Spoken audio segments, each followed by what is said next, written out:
लोहिया महाविद्यालय के सभी नियमित विद्यार्थियों का स्वागत। बच्चों, जैसा कि पहले मैं आपको पढ़ा चुकी हूँ मलिक मोहम्मद जायसी का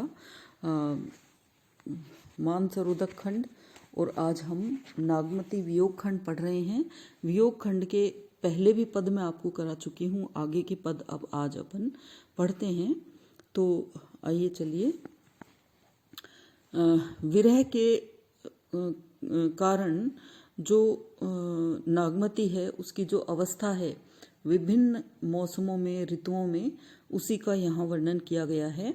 जैसा कि ये प्रबंध काव्य है, तो जो महाकाव्य होते हैं, प्रबंध का रूप महाकाव्य, महाकाव्यों में षट ऋतु 12 मासा वर्णन होता है। उसी क्रम में कवि वर्णन करते हैं ऋतुओं का विरहणी पर क्या प्रभाव पड़ता है। सावन बरस मेह अति पानी, भरनी परी हूँ बिरह जुरानी।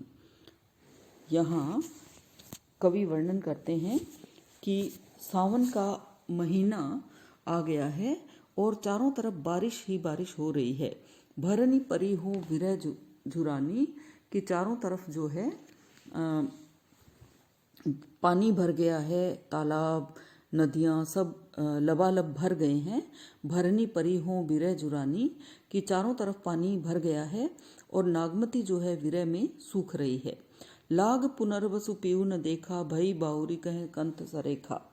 अब जो है पुनर्वसु नक्षत्र लग गया है, लेकिन नागमती ने अपने प्रिय को फिर भी नहीं देखा है। भई बाउरी कहे कंत सरेखा कि वह बिल्कुल बोरा गई है, बावरी हो गई है, उसके प्रिय कहाँ हैं। रकत के आंसू परई भुई टूटी, रेंगी चले जस बीर बधूटी। सखी न रचा पीऊ संग हिंडोला, हरियर भूमि कुसुम्बी चोला। कवि वर्णन करते हैं कि नागमती विरह के कारण निरंतर रुदन कर रही है और रोने से आंसुओं की धारा बह चली है। वो रक्त के आंसू उसके नेत्रों से निकल रही है। भुई टूटी यानी धरती पट गई है, भर गई है रक्त के आंसुओं से। और रेंगी चले जस बीर बहूटी, और वो रक्त के आंसू जो है वो इस प्रकार से रेंग करके चल रहे हैं, या जैसे बूंदें रेंगती है, चलती है, वैसे ही वो लाल रंग के रक्त के आंसू चलते बहते हुए ऐसे लग रहे हैं मानो वीर वधूटी हो। वीर वधूटी आप जानते हैं कि खेतों में जो सावन के महीने में सावन की डोकरी, एक छोटा सा गुलाबी लाल रंग का कीट निकलता है, उसको वीर वधूटी कहते हैं। तो जो नागमती के लाल रक्त के आंसू है वो रेंग रहे हैं, तो ऐसे लग रहा है वीर वधूटियाँ निकल गई हैं।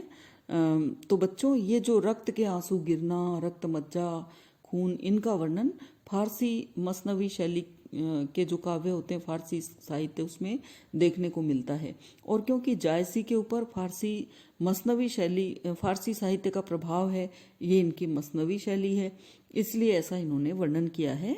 अपने हिंदी साहित्य में कभी भी जो यहाँ के जो अपने खंड काव्य हैं या महाकाव्य हैं, उनके अंदर कभी भी हम प्रेम और विरह के वर्णन में रक्त के आंसू या मज्जा, मांस, इनका वर्णन नहीं करते हैं, वो विभत्स हो जाता है।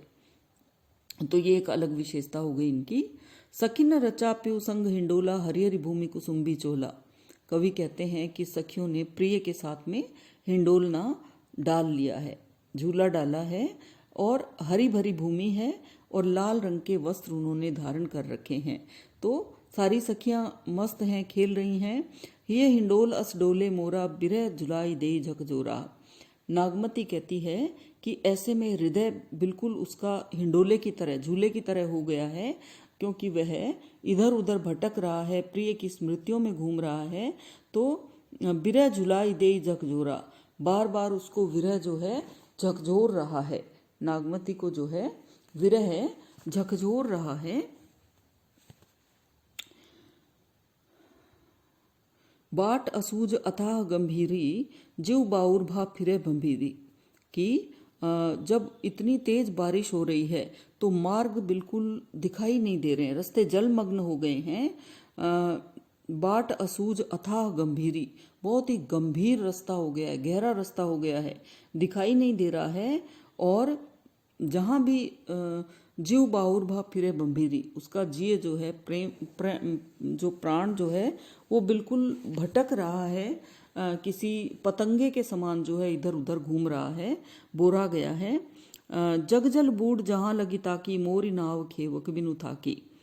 नागमती कहती है जग जल बूढ़, बूढ़ यानी डूबना, संसार तो पानी से डूब गया है और जहाँ तक लगी ताकि, जहाँ तक नजर जाती है पानी ही पानी, संसार जलमग्न दिखाई दे रहा है।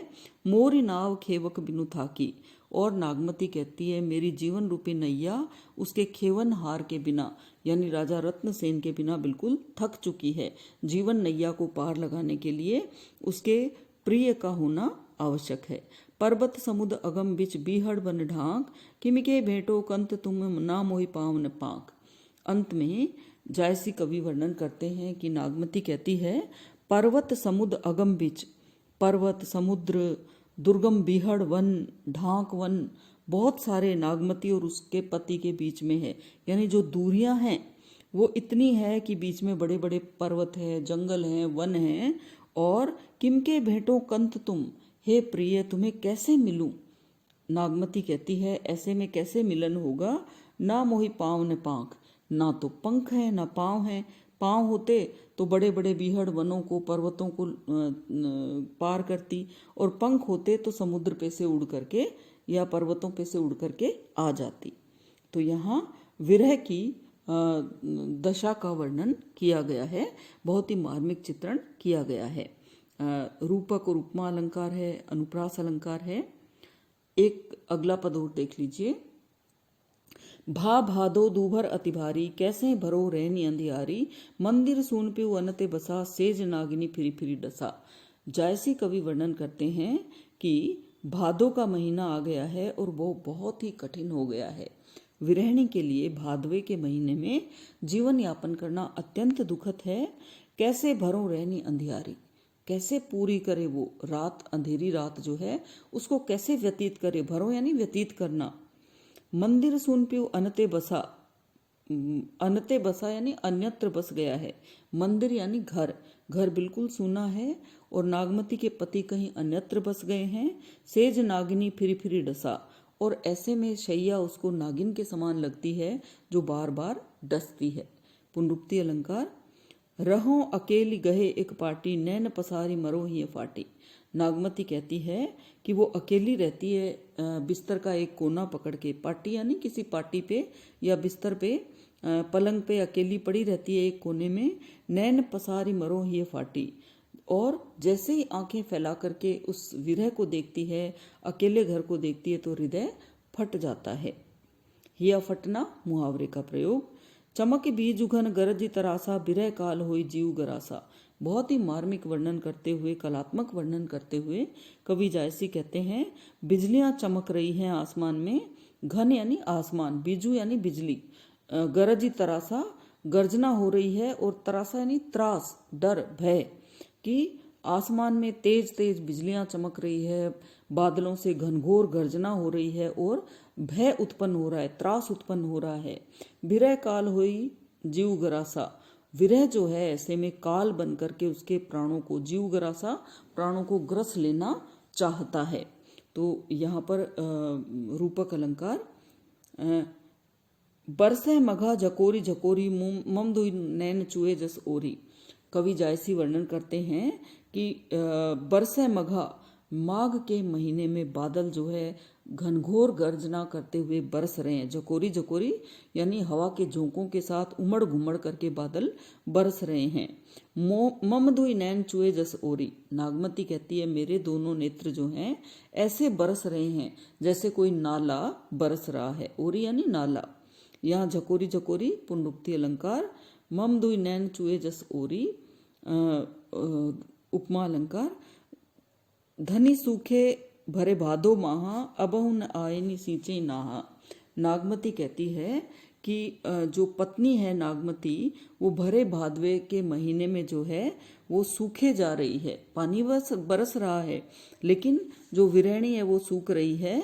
तो अब अबहु न आयनी सींचे नाहा, अतः प्रेम से हे प्रिय अब आकर के नागमती को सींच दो। तो यहाँ विशेषोक्ति अलंकार है, कारण है पर कार्य नहीं हो रहा है। पूर्वा लागी भूमि जल पूरी आक जवास भई तस जूरी, कि पूर्वा नक्षत्र लग गया है और भूमि जल से सिक्त हो गई है और आक और जवास सूख गए हैं। कि जैसे आक और जवास के पौधे होते हैं वो क्या होता है, बरसात ऋतु में सूख जाते हैं, और यहाँ नागमती भी उन्हीं की तरह सूख रही है। तो यहाँ भी विशेषोक्ति अलंकार है, कारण उपलब्ध है लेकिन कार्य नहीं हो रहा है। बरसत मेघ ने सरसत अंग अंग झुरसत देह, जैसे जरत जवासो है, तो जवासा जो है वो झुरस जाता है। और फूले फले न बेंत जदपि सुधा बरसई अंबर, आसमान से सुधा बरस रही है लेकिन बेंत का पौधा नहीं फूलता है। तो कारण होने पर भी कार्य नहीं हो तो विशेषोक्ति अलंकार। जल थल भरे अपूर सब धरती गगन मिली एक, धनी जोबन अवगाह में दे बूढ़त प्यूटेक। अंत में कवि जायसी वर्णन करते हैं कि जल थल सारे परिपूर्ण हो गए हैं, भर गए हैं पानी से, धरती गगन मिली एक। और इस वर्षा ऋतु में भादवे के महीने में धरती आसमान मिलकर एकाकार हो गए हैं। धनी जोबन अवगाह में है, और जो स्त्री है, धनी यानी स्त्री, पत्नी जो है यौवन में आकंठ डूब गई है, विरह में डूबी हुई है। दे बूढ़त प्यूटेक, अतः हे प्रिय डूबती हुई विरहणी को इस विरह से छुटकारा दिलाओ, उसे निकालो, बाहर निकालो। तो यहाँ विरह का मार्मिक चित्रण किया गया है। तो बच्चों, पढ़ना और महाविद्यालय के इस YouTube चैनल को लाइक करना, सब्सक्राइब करना और शेयर करना, और इसी प्रकार आप व्याख्याएं करते रहना, प्रसंग और व्याख्या और फिर विशेष जिसमें अलंकारों का प्रयोग किया जाता है। इस प्रकार से आप व्याख्याएं करना और मैं आपको PDF भी भेज दूंगी।